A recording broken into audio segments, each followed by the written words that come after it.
Presentamos Palabras de Vida Eterna con el siervo del Señor Jesucristo, Domingo Campos Ventura. Muy buenos días, les damos este jueves 24 del mes de octubre. Bienvenido una vez más a su programa en esta mañana temprano, Yo Te Buscaré. Estamos transmitiendo desde la cabina de Magia 90.3 FM, desde la ciudad de Higüey para República Dominicana y el mundo a través de Facebook Live. Es una mañana gloriosa, es una mañana bendecida. Hoy no está lloviendo como estaba ayer en la mañana. Le damos gracias al Señor que nos permite una vez más que nosotros podamos estar acá para compartir por gracia lo que por gracia el Señor Jesús nos ha concedido. Hoy es un día para que usted se levante con nuevas expectativas. La Biblia dice que las misericordias de Dios son nuevas cada mañana y hoy usted puede recibirla. Lo único que tiene que hacer es tener fe en Dios. La Biblia dice que los que nos acercamos a Dios debemos de creer que Él es y que Él es galardonador de los que le buscan. Sin fe es imposible agradar a Dios.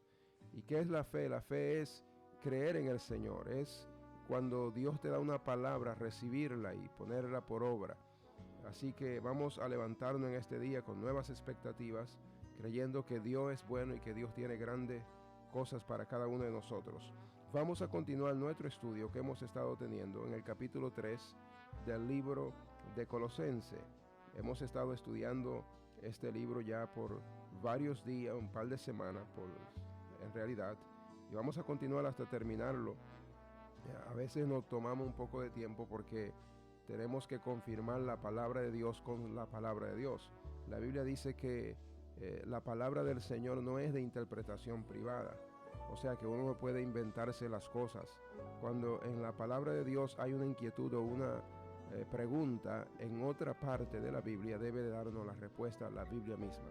Así que mis hermanos, por eso usted mira que vamos a diferentes libros para confirmar lo que una parte de la Biblia dice con otra.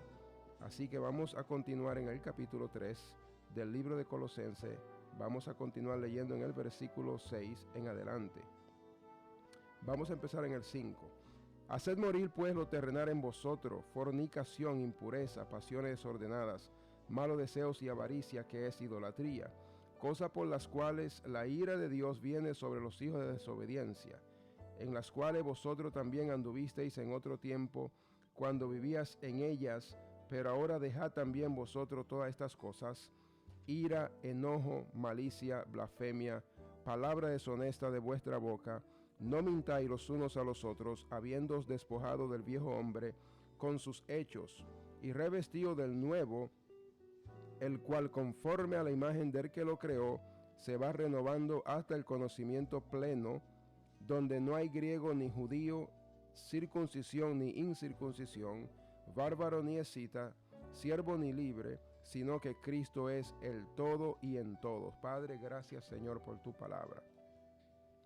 Permite Señor que en esta mañana la palabra de Dios pueda ministrar nuestras vidas, Señor.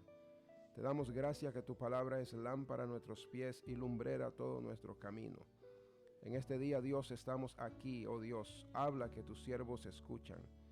Gracias por la bendición que tenemos de poder leer y poder estudiar tu palabra, de poder oírla en esta mañana, Dios. Te bendecimos, Señor. Espíritu de Dios, ministra nuestras vidas de una manera especial. En el nombre de Jesús. Amén y amén. Estamos mirando, hermanos, ayer estuvimos hablando un poco sobre el versículo 5, donde la Biblia dice: haced morir pues lo terrenal en vosotros, fornicación, impureza, pasiones desordenadas, malos deseos y avaricia, que es idolatría. En el versículo 6 la Biblia dice: cosas por las cuales la ira de Dios viene sobre los hijos de desobediencia.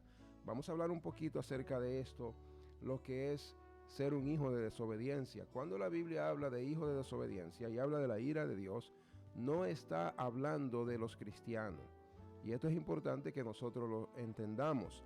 En el capítulo 2 del libro de Efesios, la palabra del Señor dice en el versículo 1: y Él os dio vida a vosotros cuando estabais muertos en vuestros delitos y pecados, en los cuales anduvisteis en otro tiempo, siguiendo la corriente de este mundo, conforme al príncipe de la potestad del aire, el espíritu que ahora opera en los hijos de desobediencia, entre los cuales también todos nosotros vivimos en otro tiempo, en los deseos de nuestra carne, haciendo la voluntad de la carne y de los pensamientos, y éramos por naturaleza hijos de ira, lo mismo que lo demás.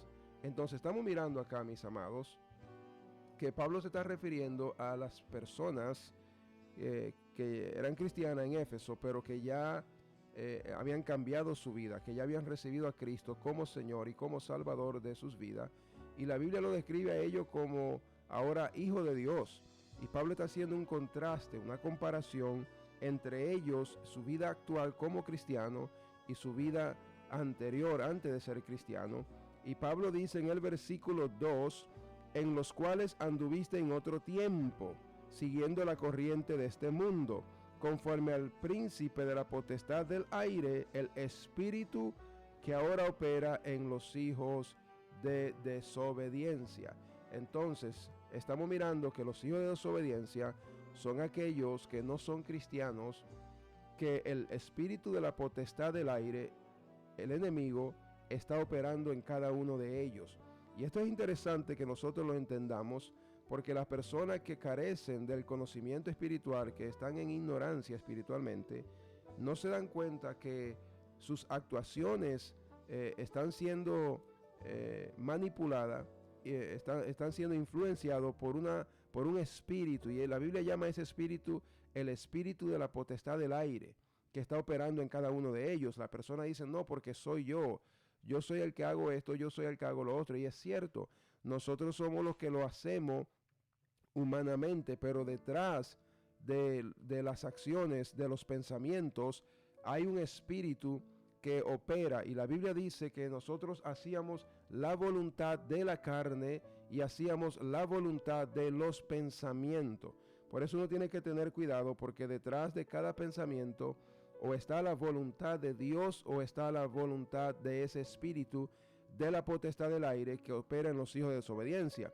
Y por eso a nosotros se nos manda en el capítulo 10 de Segunda de Corintios, la Biblia nos dice a nosotros como cristianos, Pablo dice, comenzando en el versículo 3, el apóstol Pablo dice, pues aunque andamos en la carne, no militamos según la carne, porque las armas de nuestra milicia no son carnales, sino poderosas en Dios para la destrucción de fortaleza, derribando argumentos y toda altivez que se levanta contra el conocimiento de Dios y llevando cautivo todo pensamiento a la obediencia a Cristo, y estando pronto para castigar toda desobediencia cuando vuestra obediencia sea perfecta. Entonces miramos que el apóstol Pablo está revelando en estos versículos que nosotros tenemos la responsabilidad como cristianos y tenemos las armas espirituales para derribar argumentos y toda altivez que se levanta contra el conocimiento de Dios. ¿Qué fue lo que hizo la serpiente antigua en el jardín del Edén? Dios le había dado una palabra a Adán y a Eva. Dios le dijo que de todo árbol podían comer, excepto de uno, del que estaba en medio del jardín del Edén. Sin embargo, esa palabra que Dios le había dado, el enemigo vino y se levantó en contra de ese conocimiento y le dijo con que Dios os ha dicho. Entonces miramos acá que la Biblia dice en el versículo 5 del capítulo 10 de 2 Corintios, derribando argumentos y toda altivez que se levanta contra el conocimiento de Dios y llevando cautivo todo pensamiento a la obediencia a Cristo. Entonces nos damos cuenta que los pensamientos es la herramienta que el enemigo usa para poder desarrollar en nosotros una vida de desobediencia. Por eso dicen muy bien por ahí que uno siembra un pensamiento y cosecha un carácter, una acción. Siembra la acción y tú vas a cosechar un hábito. Siembra el hábito y vas a cosechar un carácter. Siembra el carácter y vas a cosechar un estilo de vida. Entonces miramos que una cosa lleva a la otra, pero todo empieza con un pensamiento. Y Pablo lo que dice acá es que nosotros, por la gracia de Dios, ahora como cristianos tenemos las armas espirituales para derribar esos pensamientos, para traerlos cautivos. Si nosotros no lo traemos cautivo, esos pensamientos van a terminar cautivándonos a nosotros. Y en el libro de Efesios nos damos cuenta que esa es la manera como nosotros operábamos antes de ser cristianos.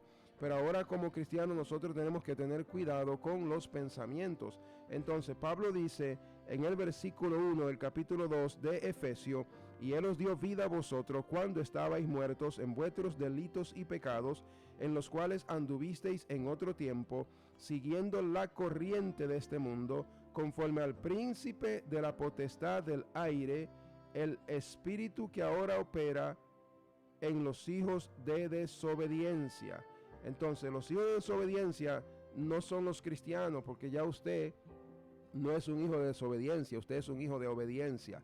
La Biblia dice en 2 de Pedro, en el capítulo 1, dice que nosotros hemos sido elegidos según la presciencia de Dios para obedecer y ser rociados con la sangre de Jesucristo. Nosotros hemos sido elegidos, dice Pedro, en santificación del Espíritu. Entonces nos damos cuenta, mis amados, que ya nosotros no somos hijos de desobediencia. Nosotros somos hijos de obediencia. Nosotros somos hijos que obedecen y agradan al Padre. Es en Primera de Pedro donde está. Primera de Pedro capítulo 1. Dice Pedro: elegidos según la presciencia de Dios Padre, en santificación del Espíritu, para obedecer y ser rociado con la sangre de Jesucristo. Entonces, Dios no nos ha puesto a nosotros para ira, para derramar su ira. Y aquí el apóstol Pablo en Colosenses 3 dice, en el versículo 6, dice: cosas por las cuales la ira de Dios viene sobre los hijos de desobediencia. O sea, las personas que han decidido no creer en Jesucristo, que han decidido no aceptar la verdad del evangelio y no arrepentirse, la ira de Dios viene sobre ellos. Pero el creyente, el hijo de Dios, Dios no lo ha escogido para derramar su ira, porque la ira de Dios fue derramada en la cruz del Calvario, en el Señor Jesucristo, para que no sea derramada en los hijos de obediencia, en nosotros. Ahora, la Biblia dice en el capítulo 3 del libro de San Juan, del apóstol Juan, el evangelio de Juan, en el versículo 36, la Biblia dice: el que cree en el Hijo tiene vida eterna, pero el que rehúsa creer en el Hijo no verá la vida, sino que la ira de Dios está sobre él. Entonces, la ira de Dios está sobre él, pero todavía no ha sido derramada. Pero viene un tiempo en el que esa ira va a ser derramada sobre todo aquel que rehúsa creer en el Hijo de Dios. No es que no cree porque no ha tenido la oportunidad, sino que voluntariamente ha rehusado. Él ha escuchado el evangelio, se le ha predicado, se le ha hablado de las buenas nuevas, pero él ha tomado una decisión. La Biblia habla de personas que ignoran de dos maneras. Hay personas que ignoran porque carecen del conocimiento de algo, pero hay otros que, habiendo conocido, deciden voluntariamente no creer o ignorar. Y el apóstol Pedro habla de este tipo de personas en el capítulo 3 de Segunda de Pedro. Pedro habla y dice: estos ignoran voluntariamente que en el tiempo antiguo fueron hechos por la palabra de Dios los cielos y también la tierra que proviene del agua y por el agua subsiste. Pedro está hablando aquí de gente que, habiendo conocido la verdad, deciden rehusar o no creer en ella. Entonces hay dos tipos de ignorancia. Una es por falta de conocimiento, y la otra es voluntariamente, cuando usted ya ha escuchado la verdad, pero usted decide o rehúsa no creerla. Entonces, cuando ya la persona está en ese estado, está en el estado en el que describe Juan. Juan dice: el que cree en el Hijo tiene vida eterna, pero el que rehúsa creer en el Hijo no verá la vida, sino que la ira de Dios está sobre él, pero todavía no ha sido derramada. Será derramada en un futuro, mis amados. Entonces, es interesante que usted y yo entendamos que como hijo de Dios ahora, nosotros no somos hijos de desobediencia, somos hijos obedientes. Ahora, ¿quiere decir esto que nosotros no le fallamos al Señor. Sí, claramente, los cristianos le fallamos a Dios porque nosotros estamos en un proceso de santificación y la santificación se va perfeccionando. De esto habla el apóstol Pablo. Él habló en segunda de Corintios. Sí, en segunda de Corintios Pablo habla, y empezando en el capítulo 6, Pablo dice en el versículo 14, no os unáis en yugo desigual con los incrédulos, porque qué compañerismo tiene la justicia con la injusticia, y qué comunión la luz con las tinieblas, y qué concordia Cristo con Beliar, o qué parte el creyente con el incrédulo, y qué acuerdo hay entre el templo de Dios y los ídolos, porque vosotros sois el templo del Dios viviente, como Dios dijo, habitaré y andaré entre ellos, y seré su Dios, y ellos serán mi pueblo. Por lo cual salid de en medio de ellos y apartaos, dice el Señor, y no toquéis lo inmundo, y yo os recibiré, y seré para vosotros por Padre, y vosotros me seréis hijos e hijas, dice el Señor Todopoderoso. El versículo 1 del capítulo 7 parte de lo que Pablo viene diciendo. Por eso a veces cuando uno está leyendo la Biblia tiene que tener cuidado, porque cuando fueron introducidos los capítulos y los versículos, a veces se corta lo que se venía enseñando, y el versículo 1 del capítulo 7 es la conclusión de lo que Pablo está diciendo. En el versículo 1 del capítulo 7 Pablo dice: así que, amados, puesto que tenemos tales promesas.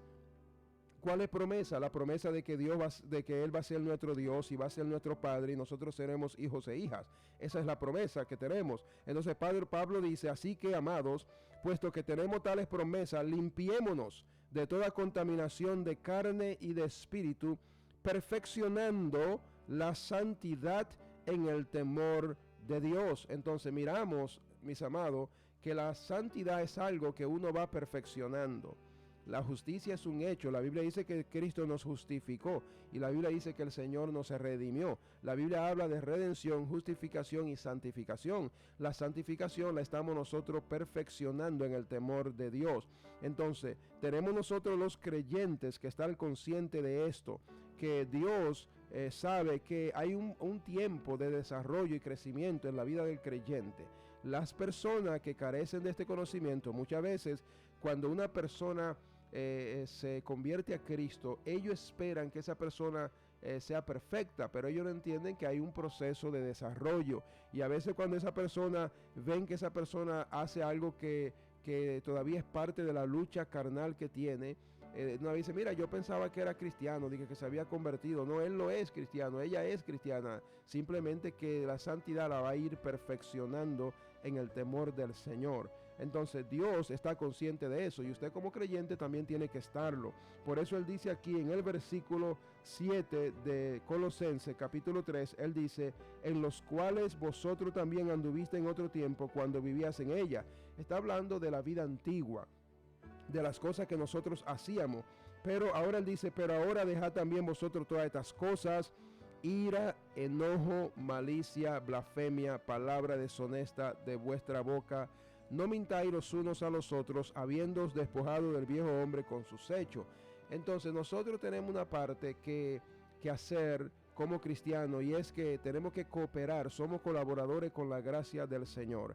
A veces le estamos pidiendo cosas a Dios: Señor, quítame esto, Señor, quítame lo otro, y Dios nos está diciendo: quítalo tú, yo te he dado la gracia, yo te he dado el Espíritu Santo, yo te he dado la palabra de Dios, te estoy dando la sabiduría y el conocimiento para que tú lo quites, para que tú sepas que tú ahora puedes señorear sobre estas cosas, que tú ahora puedes dejar la ira, que tú puedes dejar el enojo, que tú puedes dejar la malicia, que tú puedes despojarte de la blasfemia y de palabra deshonesta de vuestra boca, que tú puedes despojarte de la mentira. Por eso dice el versículo 9: no mintáis los unos a los otros, porque a veces nosotros estamos como estaba Moisés, que Moisés viene liderando al pueblo de Israel después de que lo saca de Egipto, y cuando llegan frente al mar rojo, Moisés comienza a clamar a Dios, pero Moisés tenía la vara que representaba la autoridad que Dios ya le había dado a Moisés, y Moisés está clamando a Dios, y Dios le dice a Moisés: ¿por qué clama a mí? Le dice Dios: golpea las aguas, en otra palabra, acciona a Moisés. La vara que yo te he dado a ti es un símbolo de autoridad. Ya yo te di la autoridad cuando te di esa vara, cuando te hice el llamamiento para sacar a mi pueblo. Pero Moisés estaba orando, clamando a Dios. Y muchas veces nosotros estamos así. Nosotros estamos clamando, estamos orándole a Dios para que Dios quite cosas de nosotros. Y Dios lo que nos está diciendo en esta mañana es: ya yo te di la vara, ya yo te di la autoridad, te doy el conocimiento. Tú tienes la habilidad de poder dejar esas cosas. Simplemente tiene que accionar, tiene que decidir. Golpea las aguas, le dijo Dios a Moisés. Y cuando Moisés golpeó las aguas, la Biblia dice que Jehová Dios abrió las aguas del Mar Rojo. Entonces Dios está esperando que haya una disposición en nuestros corazones de despojarnos de estas cosas, de la ira. Tenemos que decir: todo lo puedo en Cristo que me fortalece. No podemos estar diciendo: no puedo dejar esto, no puedo cambiar esto. No, ese lenguaje tiene que cambiar. ¿Por qué? Porque la Biblia dice que nosotros en Cristo todo lo podemos. Y verdaderamente podemos despojarnos del viejo hombre con sus hechos. Entonces miramos, amados, que aunque tenemos la autoridad y podemos hacerlo, esto es un proceso. Y hay algunas personas que cambian más pronto que otras. Hay personas que su cambio es radical. Hay otras que se toman más tiempo. Entonces tenemos que ser pacientes. Y en el versículo 10, el apóstol Pablo dice: y revestido del nuevo, el cual conforme a la imagen del que lo creó, se va renovando hasta el conocimiento pleno. Pablo habla aquí de dos hombres. Habla del hombre viejo que nosotros éramos, y habla del hombre nuevo que ha sido creado según Dios. En el capítulo 4 del libro de Efesios, Pablo habla de estos dos hombres también. En el versículo 22 del capítulo 4 de Efesios, Pablo dice: en cuanto a la pasada manera de vivir, despojado del viejo hombre que está viciado conforme a los deseos engañosos, y renovaos en el espíritu de vuestra mente, y vestíos del nuevo hombre, creado según Dios en la justicia y santidad de la verdad. Qué hermosa es esta palabra. La Biblia dice que el nuevo hombre o la nueva mujer, que es usted, que soy yo, ha sido creado según Dios, en justicia y santidad de la verdad. O sea que usted, aunque usted a lo mejor se le haga difícil creer esto, usted es una persona justa. Usted es una persona santa. Así la Biblia lo describe. Ese es el nuevo hombre que es usted.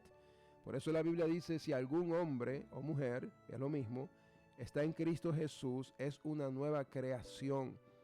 Todas las cosas viejas pasaron, y aquí todas son hechas nuevas.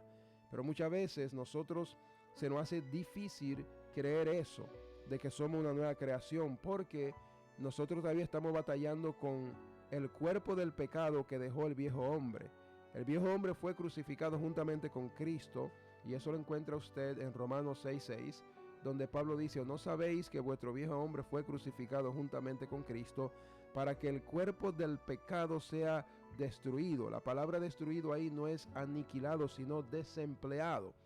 El viejo hombre dejó un cuerpo de pecado, o dejó una manera de actuar, de comportarse la persona. No, la mente nuestra está siendo renovada. La Biblia dice en el libro de Santiago: recibid la palabra implantada, la cual puede salvar vuestras almas. Cuando habla del alma, está hablando, en el alma del creyente se encuentra la voluntad, los pensamientos y los sentimientos. Todo eso es parte de lo que es nuestra alma.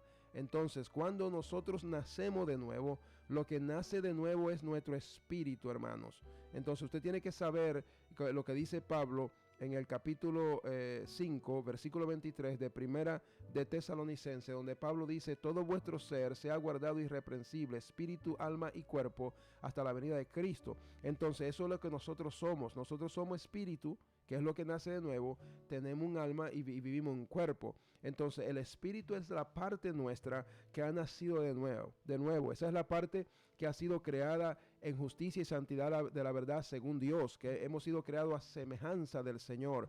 Ese nuevo hombre es santo. ese nuevo hombre es justo. Entonces Pablo dice que tenemos que revestirnos de ese nuevo hombre, porque ese es quien usted es verdaderamente. Aunque el enemigo le ha querido hacer creer que usted ya que usted sigue siendo la persona que usted era antes, y esa es una mentira. Usted no es quien usted era antes. Lo que pasa es que su mente todavía no ha sido transformada. Usted tiene que renovar su mente con la palabra de Dios, porque la mente es parte del alma. Y por eso es que la Biblia dice: recibid la palabra implantada, la cual puede salvar vuestras almas. Cuando habla de salvar el alma, está hablando de la mente, de la voluntad, de las emociones, de todas esas partes. Y esas partes tienen que ser salvadas con la palabra que usted recibe como un implante dentro de su mente. Entonces, por eso es que Pablo, en el capítulo 12 del libro de Romanos, Pablo le escribe a la iglesia, y miramos que no solo fue a Roma, miramos que también le escribió en Éfeso, y también le escribió en Colosa. Entonces, en el capítulo 12 del libro de Romanos, nosotros miramos, amados, donde el apóstol Pablo le escribe, dice: así que, hermanos, os ruego por la misericordia de Dios que presentéis vuestros cuerpos en sacrificio vivo, santo, agradables a Dios, que es vuestro culto racional. Pablo le está hablando a una iglesia, y Pablo le dice que presenten su cuerpo como un sacrificio vivo, santo, agradable a Dios, que es vuestro culto racional. La palabra racional es lo lógico hacer. Lo que Pablo está diciendo: ya que Cristo se presentó vivo como un sacrificio y murió en la cruz del Calvario, lo lógico que usted puede hacer ahora como cristiano no es querer morir por él, como mucho que no, que él quiere que usted viva para él, pero que viva una vida crucificada, que presente su cuerpo como un sacrificio vivo, agradable a él. En el versículo 2, Pablo dice: no os conforméis a este siglo, sino transformaos por medio de la renovación de vuestro entendimiento. Fíjense bien, de vuestro entendimiento, para que comprobéis cuál sea la buena voluntad de Dios, agradable y perfecta. Lo que Pablo está diciendo cuando él dice aquí que nosotros seamos transformados, la palabra que se usa aquí griega, transformados, es la palabra metamorfó. De esa palabra nosotros tenemos la palabra metamorfosis, que es los cambios que sufren algunos insectos o invertebrados. Nosotros sabemos cómo el gusano es transformado en una mariposa. Entonces Pablo lo que nos está enseñando, amados, que cuando nosotros venimos a Cristo, ciertamente hemos nacido de nuevo, hemos sido creados según Dios en justicia y santidad de la verdad. Ese es el nuevo hombre, pero tiene que haber una transformación en la mente del creyente para que el creyente pueda, y es interesante porque Pablo habla de tres cosas. Pablo dice: no os conforméis a este siglo, sino transformados por medio de la renovación de vuestro entendimiento. Pero hay un propósito, y el propósito es para que comprobéis, o la palabra comprobar aquí es la palabra gustar, cuando usted prueba algo para saber si eso está rico, si está bueno. Pablo dice: para que puedan probar cuál es la buena voluntad de Dios, agradable y perfecta. Se lo voy a explicar de esta manera. Cuando el pueblo de Dios sale de Egipto, ellos tienen que pasar por un desierto. Y en el otro lado del desierto estaba la tierra prometida, donde estaban casas que ellos no habían construido, donde estaban viñas que ellos no habían plantado. Todo eso los estaba esperando a ellos del otro lado del desierto. Ellos salen del mundo, Egipto, pasan por el desierto, y del otro lado del desierto está la tierra prometida, la tierra de leche y miel, donde todo estaba ahí en abundancia y en bendición. Lamentablemente, muchos de ellos murieron en el desierto, no lograron probar todas esas bendiciones que habían. De ese grupo, de esa generación, solo Caleb y Josué pudieron entrar. Sus hijos entraron, pero la gran mayoría murió en el desierto. Entonces, ¿qué es lo que aprendemos nosotros de esto?